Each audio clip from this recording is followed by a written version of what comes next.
Hello বন্ধুরা, আমি অরুণিমা আপনাদের সবাইকে স্বাগত জানাচ্ছি ক্যাড ম্যানিয়াক বাংলা চ্যানেলে। এটি সম্পূর্ণ অটোক্যাড ড্রয়িং কোর্স 2D এবং 3Dর 6th পার্ট। আগের ভিডিওগুলির লিঙ্ক আপনারা ডেসক্রিপশন সেকশনে পেয়ে যাবেন। এই ভিডিওটিতে আমরা সার্কেল কমান্ড এবং মুভ এবং কপি কমান্ডের সম্পর্কে শিখব। এই সিরিজটিতে আমরা অটোক্যাডের 2023 সংস্করণটি ব্যবহার করছি। এই সিরিজটি আপনাদের কেমন লাগছে এবং এটি কি কন্টিনিউ করা উচিত, আপনারা আপনাদের রায় কমেন্ট সেকশনে অবশ্যই জানান।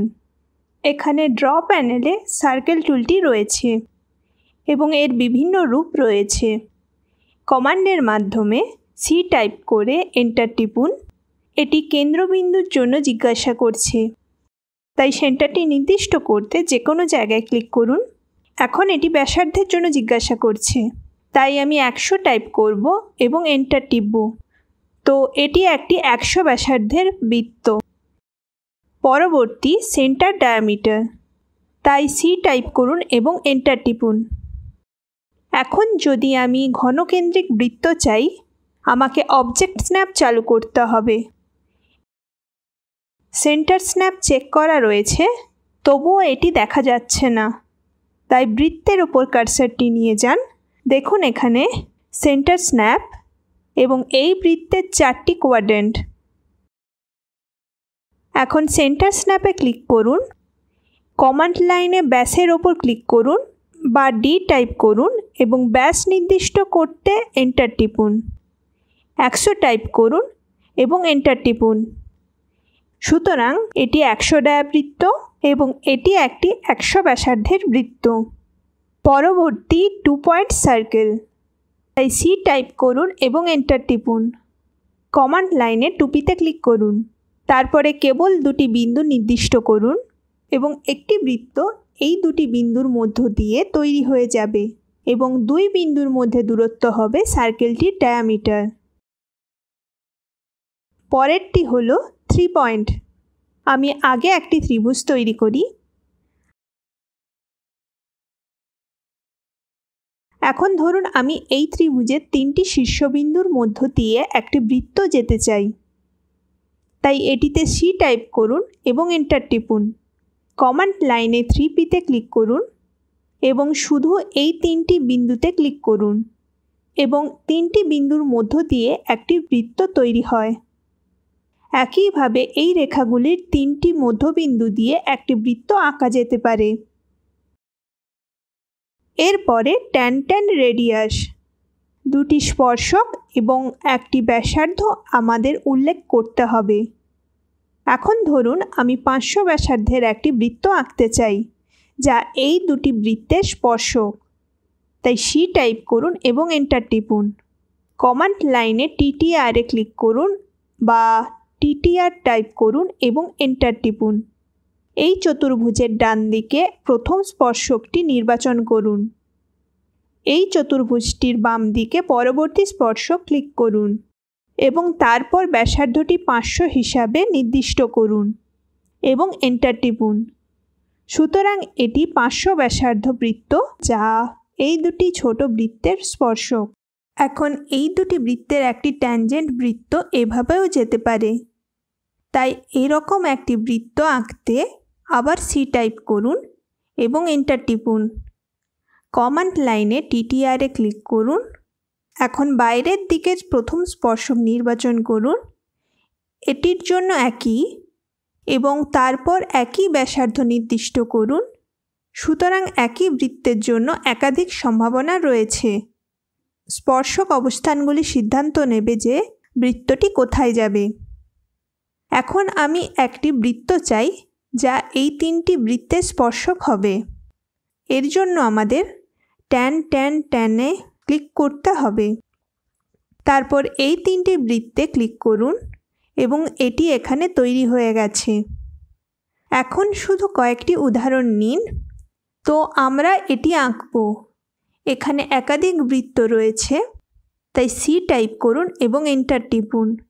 যে কোনো জায়গায় কেন্দ্রটি শনাক্ত করুন, ডি টাইপ করুন এবং এন্টার টিপুন। ব্যাস 2 হিসাবে নির্দিষ্ট করুন এবং এন্টার টিপুন। বৃত্ত কমান্ডের পুনরাবৃত্তি করতে রাইট ক্লিক করুন। এই কেন্দ্র স্ন্যাপে ক্লিক করুন। কমান্ড লাইনে ব্যাসে ক্লিক করুন। 2.75 টাইপ করুন এবং এন্টার টিপুন। তারপরে 7 ডায়ার সার্কেল আঁকুন। বৃত্ত কমান্ড পুনরাবৃত্তি করতে রাইট ক্লিক করুন। দেখানো হিসাবে কেন্দ্র এবং ব্যাস নির্দিষ্ট করুন। এখন এই সার্কেলটি 5 ডায়া এবং এই বৃত্তগুলি 120 ডিগ্রি ব্যবধানে স্থাপন করা হয়েছে এবং এই দূরত্ব হল 2.5। বৃত্ত কমান্ডের পুনরাবৃত্তি করতে রাইট ক্লিক করুন। এই কেন্দ্র স্ন্যাপে আসুন। ক্লিক করবেন না, কার্সারটি নিচের দিকে সরান। এটি একটি এক্সটেনশন লাইন। আপনি একটি সবুজ ডটের লাইন দেখতে পাবেন। আপনাকে এখান থেকে অবজেক্ট স্ন্যাপ ট্র্যাকিং চালু করতে হবে, অন্যথায় এটি চালু বা বন্ধ করতে ফাংশন কি F11 টিপুন। যদি এটি বন্ধ থাকে আপনি একটি পয়েন্ট ট্র্যাক করতে পারবেন না। আমি এটি চালু করেছি। এখন দেখুন সেন্টার স্ন্যাপ ট্র্যাক করা যেতে পারে, তাই এটিকে নিচের দিকে ট্র্যাক করুন। কেন্দ্র থেকে কেন্দ্রের দূরত্ব 2.5 ইউনিটে বজায় রাখতে 2.5 টাইপ করুন এবং এন্টার টিপুন।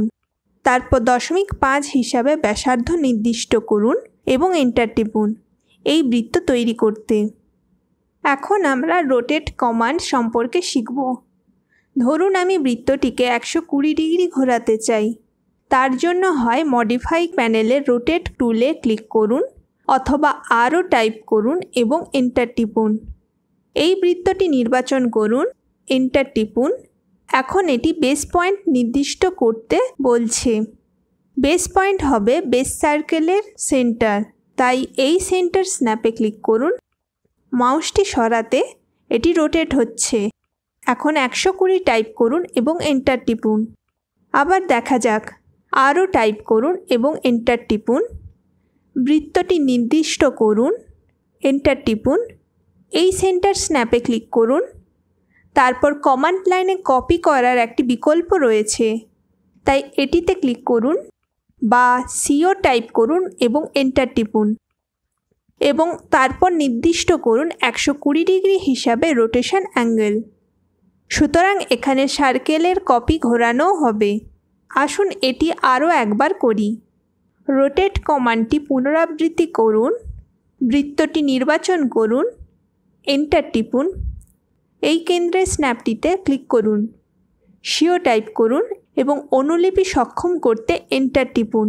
120 টাইপ করুন এবং এন্টার টিপুন। এখন ধরুন আমি এই উইন্ডোটি ঘোরাতে চাই এবং এটি এখানে রাখতে চাই, তাই উইন্ডোটি নির্বাচন করুন, আরও টাইপ করুন এবং এন্টার টিপুন। যে কোনো স্ন্যাপে ক্লিক করুন। এটি ঘূর্ণায়মান হচ্ছে, অর্থ চালু করুন। এখানে এটি 90 ডিগ্রি ব্যবধানে ঘুরবে, তাই উইন্ডোটির অভিযোজন পরিবর্তন করতে দেখানো হিসাবে ক্লিক করুন। এখন আপনি এটি এখানে স্থাপন করতে পারেন। আরও একটি উদাহরণ, আসুন এই দরজাটি ঘোরান, আরও টাইপ করুন এবং এন্টার টিপুন। দরজাটি নির্বাচন করুন, এন্টার টিপুন।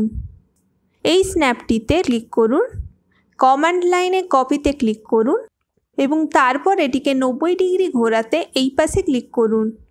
ঘূর্ণন দ্বারা আরও দুটি অভিযোজন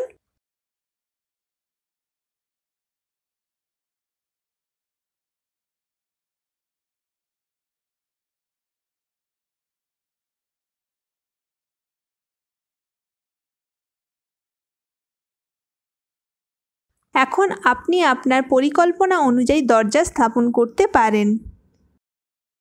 এখন এই বৃত্তগুলি আঁকুন এবং আসুন বিস্তারিতভাবে মুভ এবং কপি কমান্ড বুঝে নিই। প্রথমে আমি 50 ব্যাসার্ধের বৃত্ত আঁকব, তাই C টাইপ করুন এবং এন্টার টিপুন। একটি যে কোনো বিন্দুতে কেন্দ্রটি নির্দিষ্ট করুন। 50 টাইপ করুন এবং এন্টার টিপুন। এখানে এই বৃত্তটিকে কেন্দ্র থেকে 70x দূরত্বে এবং কেন্দ্র থেকে 40 y দূরত্বে স্থাপন করা হয়েছে।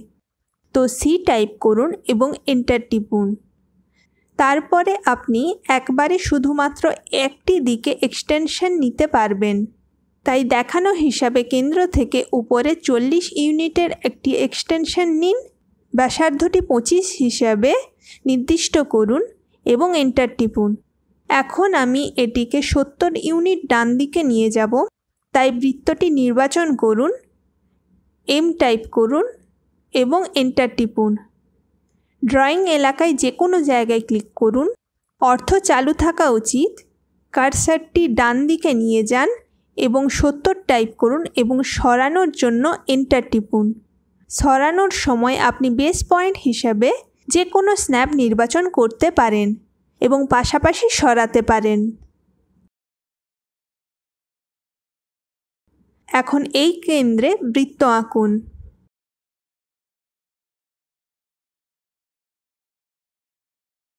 এখন আমি এটিকে নিচের দিকে নিয়ে যাব, তাই এম টাইপ করুন এবং এন্টার টিপুন।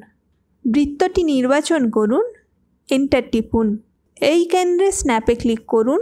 এখন আমরা সরানোর জন্য রিলেটিভ কোঅর্ডিনেট সিস্টেম ব্যবহার করব। তাই এই বিন্দুটিকে আমাদের নতুন ইউসিএস তৈরি করতে @ কি টিপুন। এখন আমরা এটিকে তৃতীয় কোয়াড্রেন্টে নিয়ে যাব, সুতরাং উভয় মানই নেগেটিভ হবে। তাই টাইপ করুন -50 -60 এবং এন্টার টিপুন। সেই সাথেই বৃত্ত মুভ হয়েছে। আরও একবার চেষ্টা করা যাক।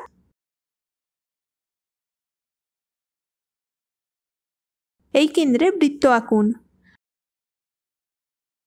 প্রথমে আমি এটি কপি করব। কপি এবং মুভ মূলত একই কমান্ড। কপি কমান্ডের ক্ষেত্রে আমরা অবজেক্টের একটি অনুলিপি সরাই এবং মুভের ক্ষেত্রে আমরা বস্তুটিকে সরাই। তাই কপি করতে সিও টাইপ করুন এবং এন্টার টিপুন। বৃত্তটি নির্বাচন করুন, এন্টার টিপুন। এই সেন্টার স্ন্যাপে ক্লিক করুন। তারপর @70,40 টাইপ করুন। কপি কমান্ড থেকে প্রস্থান করতে রাইট ক্লিক করুন। এখন এই বৃত্তটি নির্বাচন করুন, এম টাইপ করুন এবং এন্টার টিপুন। ড্রয়িং এরিয়াতে যে কোনো জায়গায় ক্লিক করুন। অর্থ অন থাকতে হবে। বাম দিকে যান, 50 টাইপ করুন এবং এন্টার টিপুন। মুভ কমান্ডের পুনরাবৃত্তি করতে রাইট ক্লিক করুন। আবার বৃত্তটি নির্বাচন করুন, এন্টার টিপুন এবং দেখানো হিসাবে 60 ইউনিট নিচের দিকে সরান। তো এই টিউটোরিয়ালটি এখানেই শেষ করব। আমি আশা করব আপনাদের এই ভিডিওটি ভালো লাগবে। নেক্সট টিউটোরিয়ালটিতে আমরা আর্ক কমান্ডের বিষয়ে বিস্তারিতভাবে জানব। প্লিজ ভিডিওটি লাইক এবং শেয়ার করুন এবং আরও ক্যাডের ওপর এরম আকর্ষণীয় টিউটোরিয়াল ভিডিও পেতে সাবস্ক্রাইব করুন। সবাই সুস্থ থাকুন, নিরাপদ থাকুন। Bye bye.